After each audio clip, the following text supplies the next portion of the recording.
Sir यहाँ पे तो इनके लिए एक्स ऑफिशियो का वर्ड क्यों यूज किया हुआ है?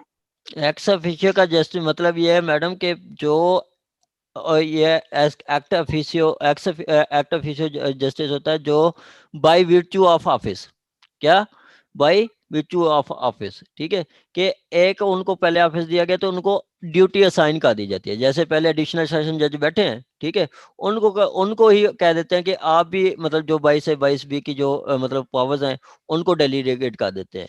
ये क्या है, ये बाय virtue ऑफ ऑफिस है कि वो नए अपॉइंट करने की बजाय गवर्नमेंट उन्हीं जो पहले अपॉइंट होते हैं उनको ही लगा देते हैं। ठीक है, ठीक है, एक्ट ऑफिशियो ऑफ जस्टिस मतलब बाय virtue ऑफ ऑफिस। बाकी जो आप बात कर रही हैं डेफिनेशन की, डेफिनेशन में वो 22 में भी वो वाजे बताया गया है कि आपका जो एक कहते हैं कि प्रोविंशियल गवर्नमेंट किसी भी पर्सन को अपॉइंट कर सकती है, लेकिन उसके लिए दो चीज़ें उनकी उनकी बात की है। एक उनकी इंटीग्रिटी कि वो दयानतदार हो, कोई पीछे कोई कन्विक्टेड पर्सन ना हो। दूसरा सूटेबिलिटी, सूटेबिलिटी क्या है कि वो आपका जैसे अब एडिशनल की पावर उसको दी गई है तो 2 लॉ ग्रेजुएट हो और 10 साल उसकी प्रैक्टिस हो, ऐसे पर्सन को अपॉइंट कर सकते हैं। यहाँ पे पंजाब में तो वही पहले जो बैठे हैं एडिशनल सेशन जज उनको ही अब मतलब 25 के तहत पावर दी गई हैं। सिंध में एक स्टूडेंट है मेरा, वो बता रहा था कि सर मैंने अप्लाई किया हुआ है जस्टिस ऑफ पीस के लिए, तो वहाँ पे सिंध में सिंध गवर्नमेंट अपॉइंट स्पेशल इनकी वो अपॉइंट कर लेती है, किसी भी काउंसिल को अपॉइंट कर लेती है। ठीक है, तो रिक्वेस्ट सर सर फिर भेजिए तो तो हम वो ये तो कह अलाउ कर दें। ये एक प्रॉपर कोर्ट नहीं है क्योंकि इनकी तो ऑर्डर्स जुडिशियल ऑर्डर्स तो नहीं होते ना फिर। ये हाँ जुडिशियल ऑर्डर नहीं है, ये इनका मतलब एग्जेक्टिव ऑर्डर होता है। ठीक है, चलें, कल फिर आपका टेस्ट होगा पहले 50 तक, ठीक है, कल किसी का कोई एक्सक्यूज नहीं सुना जाएगा, किसी का भी। चलें जी, कल हमने FIR तक पढ़ा था, आज हम पढ़ेंगे non cognizable offence, cognizable offence और non cognizable offence. Cognizable offence और नॉन कॉग्निजेबल ऑफेंस का मैं छोटा सा आपको थोड़ा ओवरव्यू दे दूं। अक्सर आपको परेशानी होती है कि कॉग्निजेबल ऑफेंस क्या है, नॉन कॉग्निजेबल ऑफेंस क्या है।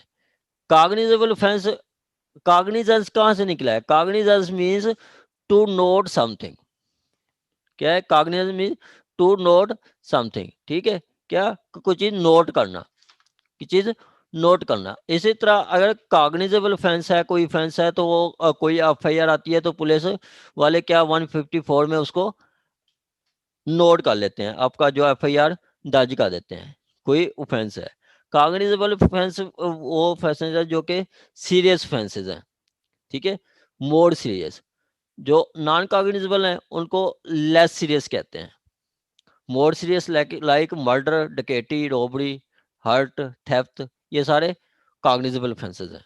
इसमें कोर्ट पुलिस क्या है, इसमें without prior permission of magistrate police investigation भी कर सकती है और अरेस्ट भी कर सकती है, अरेस्ट भी कर सकती है और इन्वेस्टिगेशन भी कर सकती है।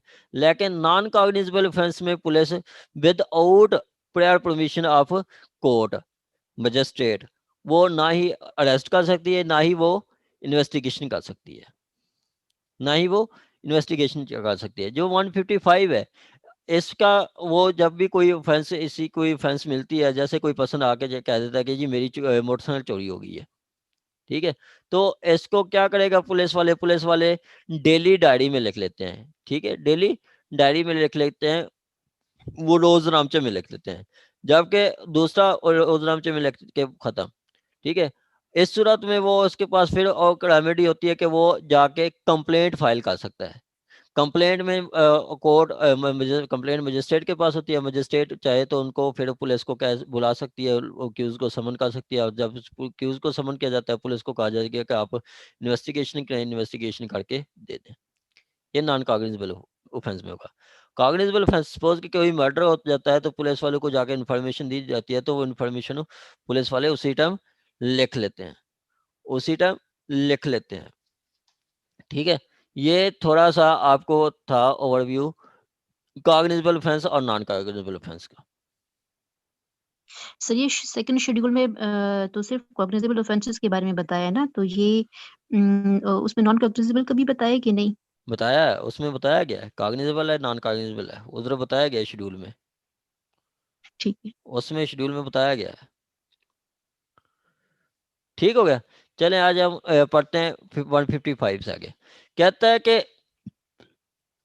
Information in non cognizable offences, when information is given to officer in charge of police station within local limits of jurisdiction such of such station of non cognizable offense, non cognizable offence मतलब नाकाबिले दस्त दरअंदाजी police, जिसमें police जो है हाथ नहीं डाल सकती।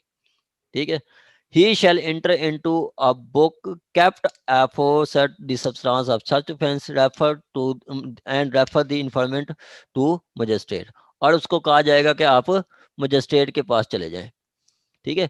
रोजनामचे में उसकी ये लिख लेते हैं इंफॉर्मेशन, ये नॉन कॉग्निजेबल ऑफेंस की रोजनामचे में लिख लेते हैं। ठीक है। उसके बाद उसको कहा जाता है कि आप चाहें तो मजिस्ट्रेट से जाके रिपोर्ट कर सकते हैं। फिर वही वो पर्सन क्या करता है, वो कंप्लेंट की सूरत में जाके मजिस्ट्रेट को कहता है, मजिस्ट्रेट फिर चाहे तो मतलब उस मजिस्ट्रेट के पास जब कंप्लेंट होती है तो साथ 2 विटनेसेस का सरसरी एविडेंस भी लिखवानी पड़ती है, सरसरी एविडेंस भी लिखवानी पड़ती है। ठीक है। और सरसरी एविडेंस के बाद वो कोर्ट मजिस्ट्रेट अगर को उसको लगता है कि हाँ जी रीजनेबल ग्राउंड्स हैं तो फिर वो समन कर लेता है मुल्जमान को। आगे 155(2) 155(2) में ये कहा गया है कि आपका नो पुलिस शेल, अब शेल का वर्ड है, जहाँ पे शेल का वर्ड है उसको स्पेशली आप हाईलाइट किया करें। No police officer shall investigate a non-cognizable case without the order of magistrate of first or second class having power to try such case or send the same for a trial to the session court। कहता है कि police जो है investigation भी नहीं कर सकती non cognizable offence में without order of magistrate first, second or third class are having tried to say or send the case same to trial for session court। ठीक है। यहाँ पे वो सिंपली बता रहा है कि आपका जो अगर नॉन कॉग्निजेबल ऑफेंस है, ठीक है, तो यहाँ पे पुलिस इवन के इन्वेस्टिगेशन भी नहीं कर सकती।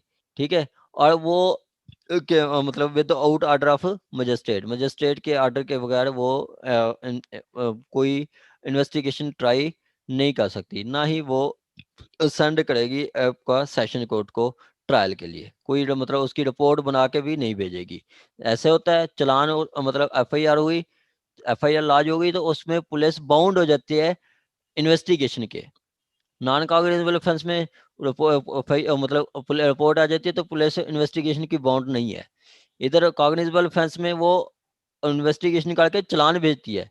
नॉन कॉग्निजेबल ऑफेंस में इन्वेस्टिगेशन नहीं होगी, ना ही कोई चलान भेजा जाएगा ट्रायल के लिए।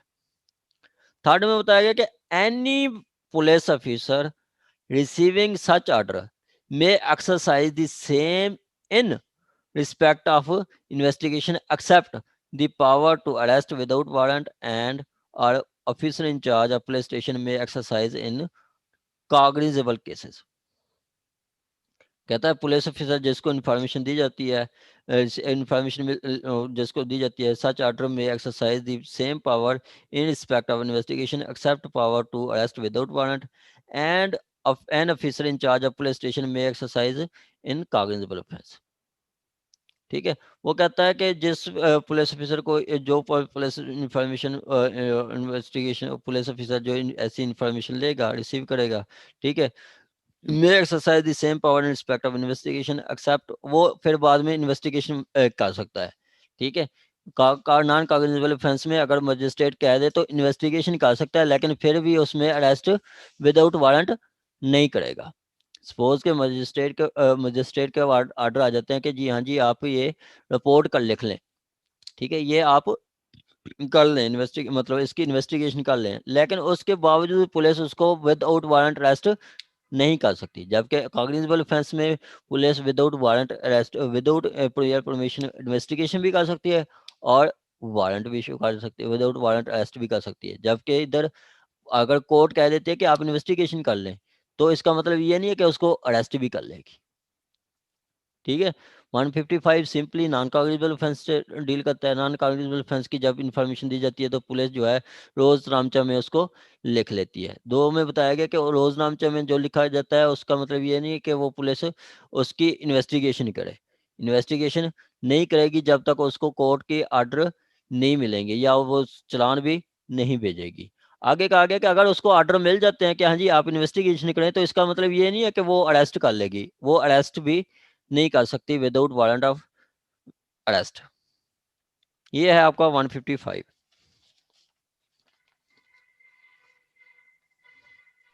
आगे कुछ साइटेशन है जो कि हाँ जी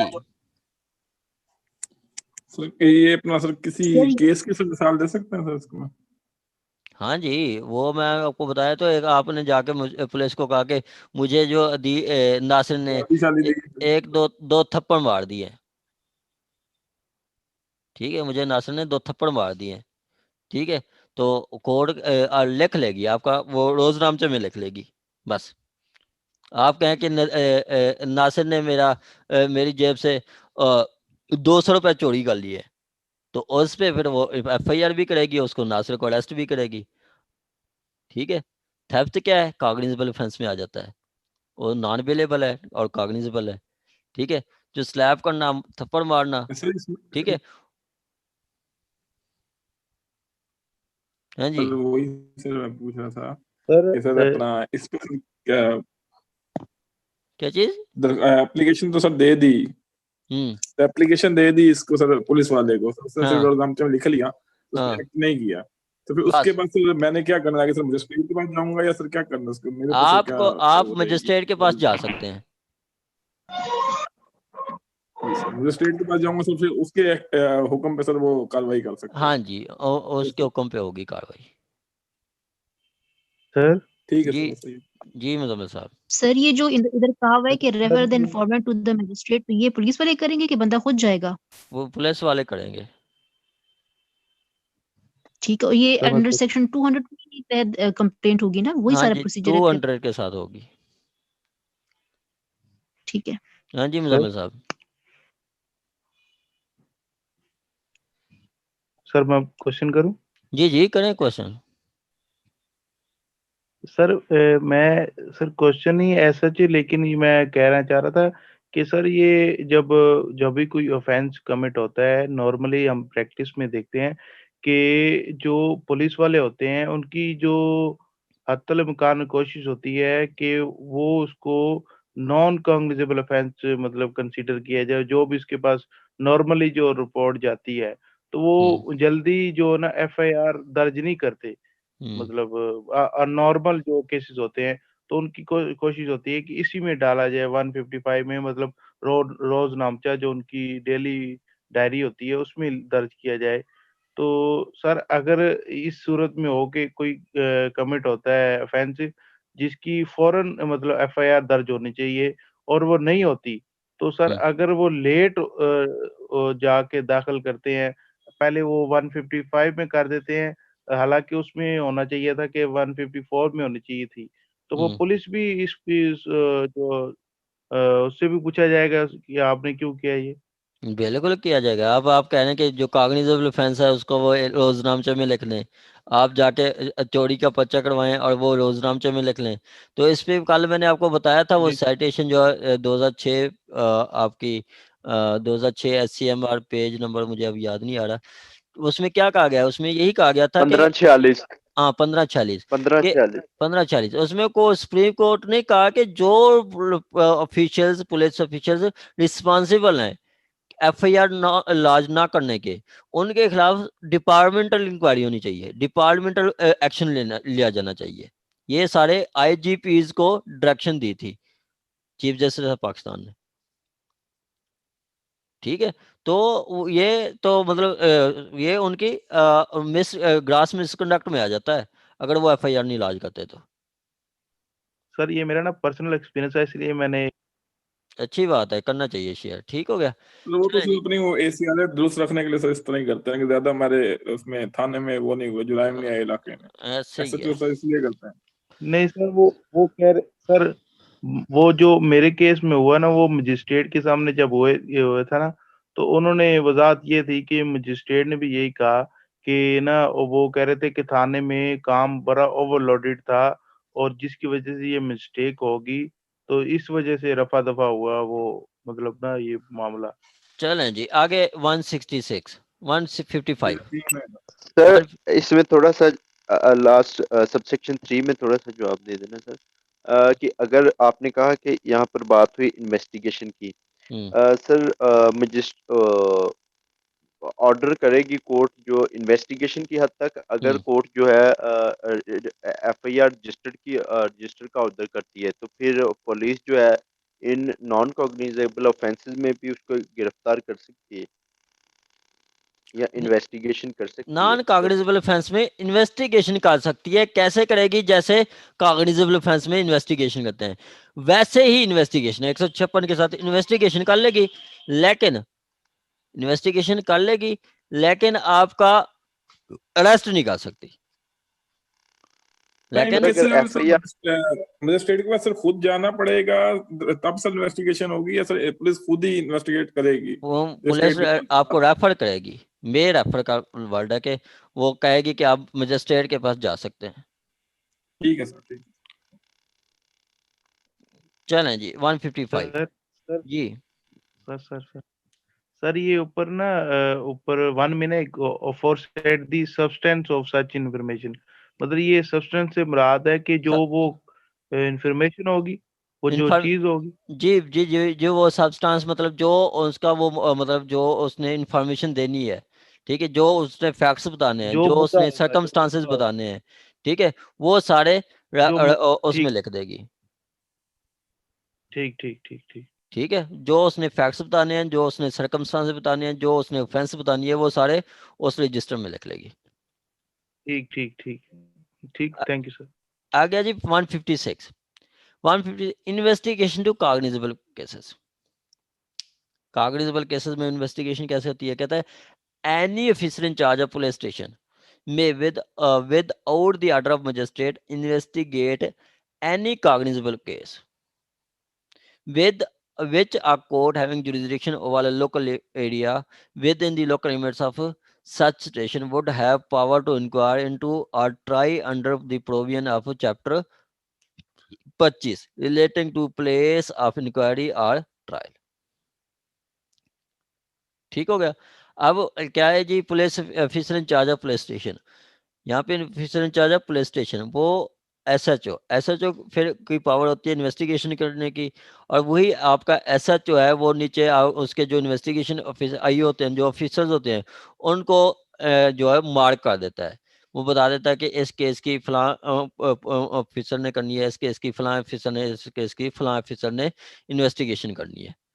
ठीक हो गया। एनी वो एनी विदाउट द ऑर्डर, वो without order of magistrate investigation करेगा केस की, having jurisdiction over the local limits of jurisdiction, and such station would have power to inquire and try under the provision of relating to place और inquiry और trial. यहाँ पे वो बता jurisdiction की बात की गई है कि सपोज कि आपका जिस थाने में एफआईआर की गई है उसी थाने के एसएचओ ने एफआईआर मतलब करनी है, रजिस्टर इन्वेस्टिगेशन करनी है।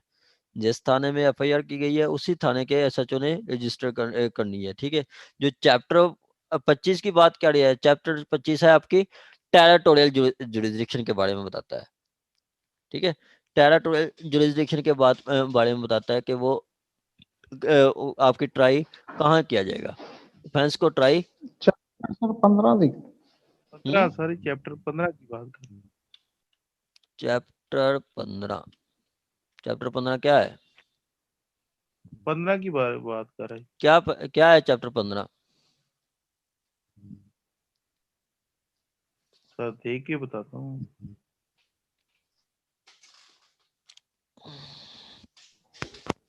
सर अभी आपने जो बताया टेरिटोरियल लिमिट्स के हवाले से,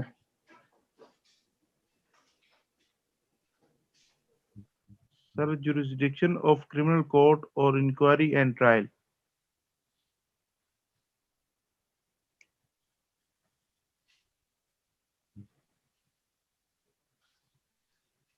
सर 15 जो कह रहा है वो प्लेस ऑफ इंक्वायरी और ट्रायल के बारे में बात कर रहा है ना। सर जो 25 जी। बता रहे हैं उसकी जगह 25 नहीं 15 है, ये बता रहे हैं। हाँ जी 15 है।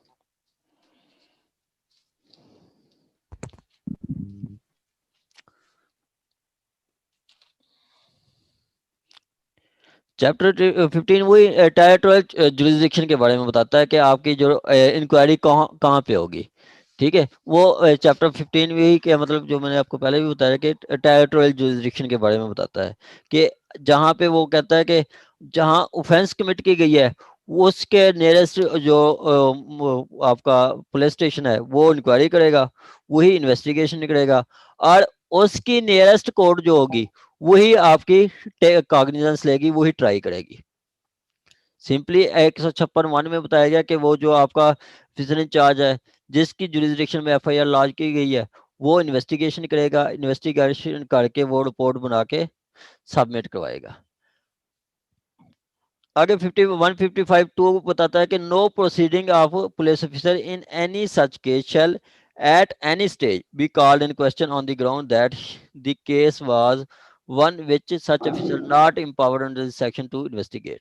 मतलब एक दफा उसने इन्वेस्टिगेशन कर ली, ठीक है, इन्वेस्टिगेशन उसने कर ली तो बाद में ये नहीं कहा जा सकता कि आपने ये इन्वेस्टिगेशन ये पसंद नहीं कर सकता था।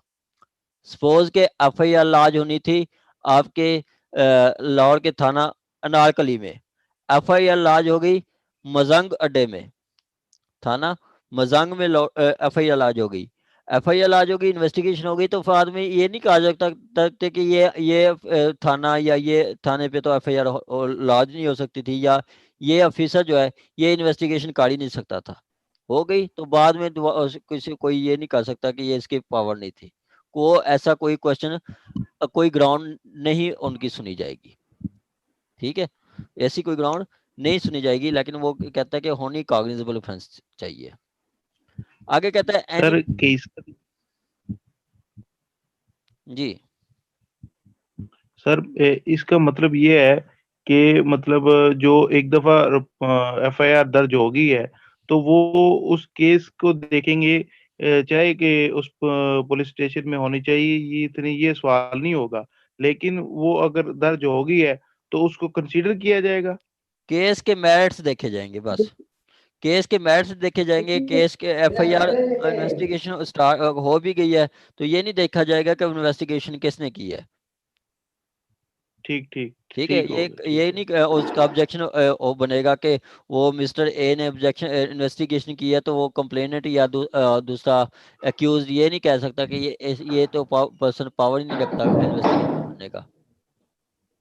इसमें सर अगर फर्ज करें ये टेरिटोरियल जुरिस्डिक्शन का अगर कोई आ जाता है, लेट्स सपोज के लाहौर में ऑफेंस हुआ है और गुजरांवाला जो है ना वो एफआईआर हो गई है, तो इसके हवाले से तो कोई ये लिया नहीं जाएगा ऑब्जेक्शन के जी ये तो ऑफेंस तो लाहौर में हुआ है तो एफआईआर गुजरांवाला नेट थाने के लिए सर कह सकते हैं इस सर जैसे देखिए, पुरानी जनरल अनारकली के साथ दूसरा थाना है, कल उसने इन्वेस्टिगेशन ली है, एफआईआर उधर काट ली है, तो रिस्ट्रिक्शन सर अनारकली थाने की थी, बॉर्डर सब मिलती थी, बस यही सर उस बाद में सवाल नहीं कर सकते कि अनारकली थाने ने क्यों की। हाँ जी वो देखा जाएगा कि मर्डर हुआ है, ठीक है, इधर हो गए इस मिस्टर ए ने इन्वेस्टिगेशन कर ली है जो मिस्टर बी ने, ये ऐसी कोई आपकी ग्राउंड नहीं ली जाएगी, ऐसी कोई आपकी ऑब्जेक्शन नहीं सुनी जाएगी।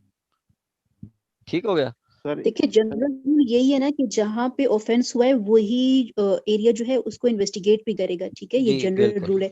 अगर आप देखें जितने भी ऑफेंसेस होते हैं सबसे पहले पीएस वाले कहते हैं कि भाई ये आपकी जुरिस्डिक्शन में है कि नहीं, ठीक है, क्योंकि कोई भी इतना बर्डन नहीं लेता, तो सबसे पहले जुरिस्डिक्शन की बात डिटरमिन होती है। और ये जो बाकी क्वेश्चंस आप कह रहे हैं ना, ये सारा place of inquiry and trial में आपका क्लियर हो जाएगा। हाँ जी ऐसे ही है। ये आगे हम पढ़ेंगे चैप्टर 15 जो है ये मतलब टेरिटोरियल जुरिसडिक्शन से रिलेटेड है, 117 से आगे आगे सॉरी 177 177 से आगे आगे। ठीक है, वहाँ पे ये सारी चीज़ें क्लियर हो जाएंगी। वहाँ पे वही बताया गया कि जहाँ ऑफेंस होगी वही उसकी नियरेस्ट कोर्ट में एफआईआर लॉन्च होगी और उसकी नियरेस्ट कोर्ट में आपका उसका ट्रायल चलेगा।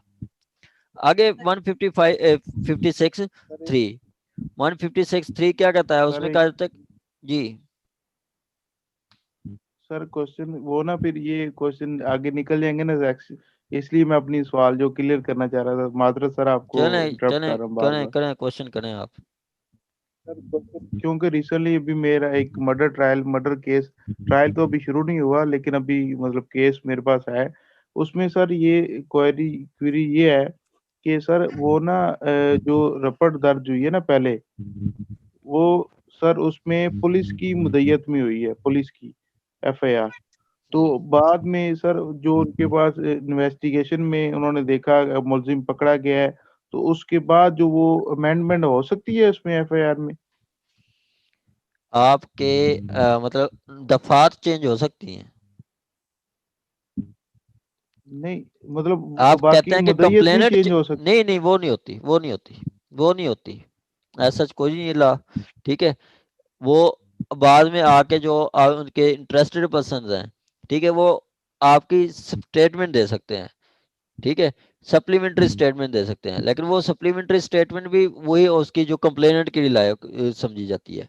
बाकी वो आके 161 के जो बयान दे सकते हैं कि ये ऐसे ये ऐसे ये ऐसे। ठीक है, सर मुद्दत चेंज और सर नहीं होती।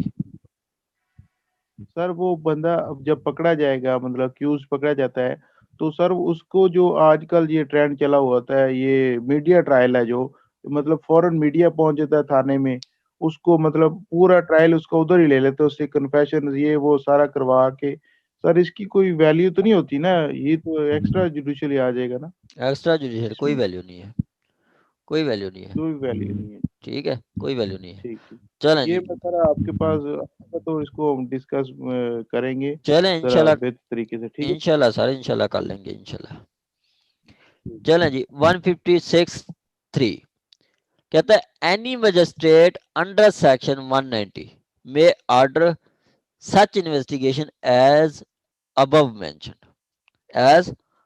मेंशन।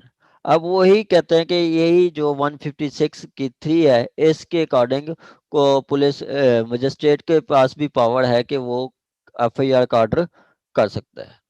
एफआईआर का ऑर्डर कर सकता है, मजिस्ट्रेट का पावर है इस पे। वो जो खिजर हयात केस है, पीएलडी 2005 लाहौर 470 खिजर हयात केस, उसमें भी ये 156(3) को डिफाइन किया गया है। उसमें भी ये 156(3) को डिफाइन किया गया है। सिंपली वो क्या है, मजिस्ट्रेट कोई भी मतलब किसी भी मतलब ऑर्डर कर सकता है कि आप इन्वेस्टिगेशन करें।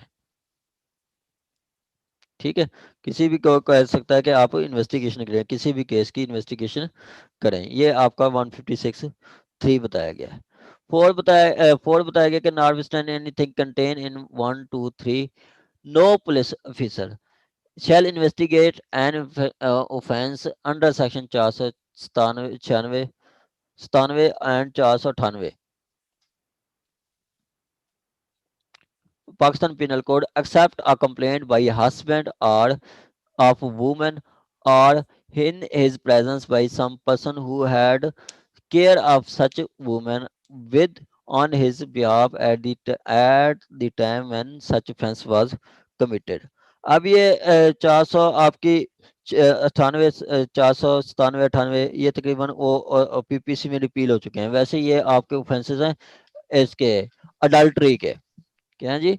अडल्ट्री के मतलब जो 497 ये भी कॉग्निजेबल ऑफेंसेस हैं। अडल्ट्री के मैरिड वुमेन अगर किसी मतलब विलफुली किसी दूसरे पर्सन के साथ सेक्स करती है, ठीक है, तो ये उसमें से रिलेटेड है, उसके रिलेटेड है। यहाँ पे बताया गया कि ऐसी कोई मतलब अडल्ट्री केसेस में वो वुमेन का हस्बैंड ऑफेंस मतलब कंप्लेंट करवा सकता है, एफआईआर लॉन्च करवा सकता है, या उसका हस्बैंड नहीं है तो कोई और पर्सन जिसकी कस्टडी या किसकी केयर में वो वुमेन है, ठीक है, वो एफआईआर करवा सकता है। ठीक है, ये इन शॉर्ट हम सिंपल ये कह सकते हैं ना कि भाई कॉग्निजेबल ऑफेंस जो है वो उसके लिए कंप्लेंट कोई भी हो सकते हैं, ठीक है, उसमें कोई कैद नहीं है। लेकिन यहाँ पे इन्होंने कुछ रिस्ट्रिक्शन डाल दी है कि 497 498 के तहत अगर वो या जो जिस खातून के साथ ये हुआ होता है तो उसके हस्बैंड करेंगे, या जो उनके बिहाफ पे कोई होंगे, मींस डायरेक्टली कंप्लेंट फाइल नहीं की हो, वो नहीं की जा सकती। हाँ जी, बिल्कुल ऐसा ही है। सर सर ये रिपील हो चुके हैं, ये आप रिपील हो चुके हैं, तो फिर इसकी सर इन्फोर्समेंट तो नहीं रहेगी यहाँ पे इसके? बस ये तकरीबन खत्म हो गया है, ठीक है।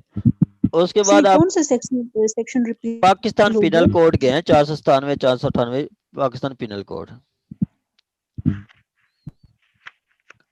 आगे आपका है जी 156A, ये इन्वेस्टिगेशन जो ये इम्पोर्टेंट है, ये इस पे जो आपका आसिया केस था, आसिया जो मलूना थी, उस पे भी यही ऑब्जेक्शन आया था कि वो जो आपका 156A क्या कहता है, 156A कहता है कि अगर 255C की ऑफेंस होती है तो उसको कौन इन्वेस्टिगेट करेगा?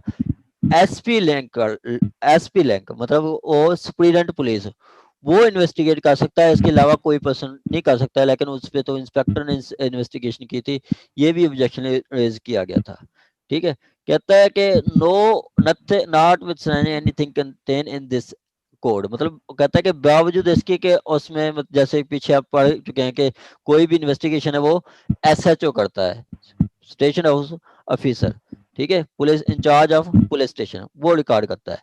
लेकिन कहता है कि जो आपकी ऑफेंसेस होंगी 295C, कहता है no police officer below the rank of SP superintendent police shall investigate the offence against any alleged any person alleged to have committed under section 255C जो आप तौहीन रिसालत करते हैं, जो तौहीन रिसालत करते हैं, ऐसी कोई ऑफेंस होगी तो वो एसपी रैंक का से कम का लेवल का नहीं करेगा, मतलब उसको डीएसपी भी नहीं कर सकता, एसपी सुप्रीडेंट पुलिस, ठीक है, डीएसपी एसपी फिर एसएसपी, उसके बाद आपका एआईजी डीआईजी और आईजी, ठीक है। तो यहाँ पे बात करें कि एसपी रैंक से कम का लेवल का नहीं कर सकता, डीएसपी या उस पे इंस्पेक्टर या एएसआई या एसआई, ऐसा कोई पर्सन उसको इन्वेस्टिगेशन नहीं कर सकते। उसको इन्वेस्टिगेशन करेगा तो एसपी करेगा या उससे ऊपर का मतलब एसएसपी करेगा या एआईजी डीआईजी या आईजी, वो कर सकते हैं, इससे कम का नहीं कर सकता। ये इसके 155C में बताया गया, ये आपकी अमेंडमेंट आई थी 2005 में, ठीक हो गया। आगे कहता है investigation against a woman accused of offence of जिना, क्या चीज? आसिया केस साइटेशन है, आसिया केस, हाँ उसकी साइटेशन केस क्या है आपके पास? मेरे ना लैपटॉप में होगा, वो जजमेंट में आपको व्हाट्सएप कर दूंगा इसी ग्रुप में, ठीक है, ठीक वो मैं आपको लेटेस्ट है ना सर, अच्छा लगे। जी मैं आपको शेयर कर दूंगा, मेरे लैपटॉप में आई थिंक है। चलें जी आगे कहता है आपका 100 ऑफेंस अगेंस्ट जिना ऑर्डिनेंस, ये तकरीबन रिपील हो चुके हैं, ये तकरीबन 295C सर अपना तौहीन रिसालत की है ना? जी ब्लास्फेमी है, ब्लास्फेमी, ठीक। आगे जी 156 157 ये इम्पोर्टेंट है। ये यहाँ पे क्या है कि उनको सस्पिशन होती है, कोई बताया जाता है कि फलान जगह पे ऑफेंस कमिट हो जानी है, ठीक है। जैसे पुलिस वालों को पता चलेगा कि पुलिस वालों को पता चलता है कि आज है वो बस खत्म हो गया, वो खत्म हो गया, जिना ऑर्डिनेंस वो तकरीबन खत्म हो गया, नहीं इस्तेमाल होता, ठीक है। 157 कहता है procedure where cognizable offence suspected, जहाँ पे आपको लगता है पुलिस को इन्फॉर्मेशन मिलती है कि आज रात ये ऑफिस नंबर 302 में कोई मर्डर हो जाएगा, या आज रात ये जो गवर्नर हाउस के सामने कोई डकैती हो जाएगी, ठीक है, आज रात फलां जो पीसी होटल में रॉबरी हो जाएगी, ठीक है। तो ऐसी कोई इन्फॉर्मेशन मिलती है तो वहां पे जो पुलिस है वो क्या करेगी? Procedure where cognizable offence is suspected, cognizable offence is suspected. 3 minute तक हमारी क्लास मतलब ये मीटिंग एंड होगी तो मैं नई मीटिंग स्टार्ट कर दूंगा।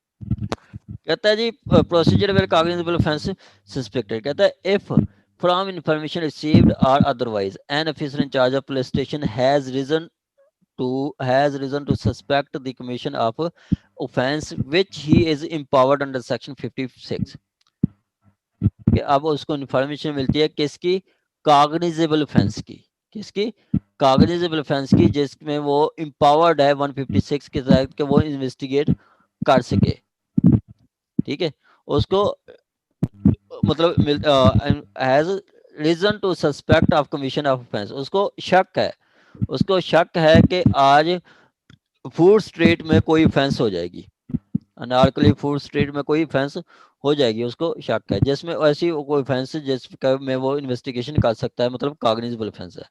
ही शैल फोर्थविथ send a report of the same to magistrate empowered to take cognizance of such offense upon police report. अब वो क्या करेगा, पुलिस रिपोर्ट किसको भेज देगा, मजिस्ट्रेट को पुलिस रिपोर्ट भेज देगा। And shall proceed in person and और shall depute one of subordinate not below the rank as provincial government may direct by general or special order to proceed the spot and to investigate the facts and circumstances of case and if necessary to take measures for the discovery and arrest of offender।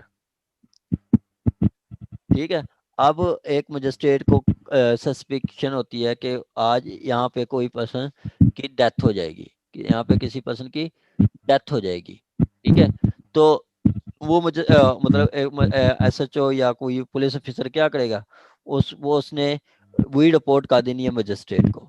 उसके अलावा वो अपना कोई एक subordinate या एक से ज्यादा सबऑर्डिनेट को डिप्यूट करेगा, तैनात कर देगा उस जगह पे जहाँ पे कोई उसको सस्पिशियन है कि ऑफेंस हो जाएगी, कि वो पर्सन क्या करे, वहां पे तैनात कर देगा कि वो इन्वेस्टिगेट करे फैक्ट्स की, सर्कमस्टांसेस की, कि क्या वाकई ऐसी ऑफेंस है या हो रही है या नहीं, या उसको फिर कह देगा कि आप वो मेजर्स भी अडॉप्ट करें कि वो उस ऑफेंडर को अरेस्ट भी कर सकते हैं, पीछे हमने 151 में पढ़ा है कि अगर उसको लगता है कि कोई पर्सन ने ऑफेंस कर देनी है तो उसको पुलिस अरेस्ट कर सकती है, सस्पिशियस पर्सन को अरेस्ट कर सकती है। आगे जो आपका सेक्शन 54 है अरेस्ट विद वारंट, उसमें भी यही आ जाता है कि अगर उसको कोई सस्पिशियन है कि कोई शक है, कोई सस्पेक्टेड पर्सन है, तो उस सस्पेशन पे भी court police officer arrest without warrant arrest कर सकती है। 54 उसके बाद आपका ये 155 और 151 ये ऐसे यहाँ पे बताया गया कि पुलिस अरेस्ट कर सकती है। 54 इनके साथ रेड विद करना है, उसके बाद आपने 151 वो भी रेड विद करना है, ठीक है। ये सर किसके साथ रेड विद करना है? ये 157 के साथ कि उसमें पुलिस अरेस्ट कर सकती है। वो बता रहे हैं कि for the discovery and arrest of offender, कि वो अगर सस्पिशन है तो उसको अरेस्ट कर सकती है। उसकी प्रोवाइजो कहता है कि where local investigation dispense with when information as to commission of offence